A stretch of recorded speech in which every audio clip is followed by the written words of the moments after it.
যেদিন ফাঁসি দেওয়া হবে তার 1 ঘন্টা আগের ঘটনা। কারা কর্তৃপক্ষের নিয়ম অনুযায়ী, জেল কোডের নিয়ম অনুযায়ী জেলখানার যিনি ইমাম আছে না, উনি 1 ঘন্টা আগে আইসা এই কালিমা পড়ায়, যারা ফাঁসি দেওয়া হবে এর পড়ায় লা ইলাহা মুহাম্মাদুর। তো সাইয়েদ কুতুব শাহিদকে কালিমা পড়ানোর জন্য ইমাম সাহেব আসছে, ফাঁসির বাকি কয় ঘন্টা, এসে বলে সাইয়েদ কুতুব শাহিদ আপনি পড়েন লা ইলাহা ইল্লাল্লাহ। সাইয়েদ কুতুব শহীদ বলে আমারে তুই কালিমা শিখাইস না, আমি কালিমা খুব ভালো জানি, যেই কালিমা পড়ানোর কারণে সরকার তোরে বেতন দেয়, ওই কালিমার ব্যাখ্যা করার কারণে সরকার আজকে আমারে ফাঁসি দেয়। তুই কালিমা পড়াস, তোরে টাকার বান্ডিল দেয়, আমি কালিমার ব্যাখ্যা করার কারণে ফাঁসির মঞ্চে দাঁড়াই, চিল্লায় বলেন ঠিক কিনা?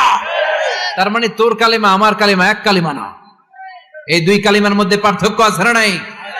তোর ইমানি চেতনা আমার ইমানি চেতনা এক ইমানি চেতনা নয়। তোরে টাকা দেয়, আমারে ফাঁসি দেয়, তার মানে 2 চেতনা আলাদা, চিল্লায় বলো ঠিক কিনা?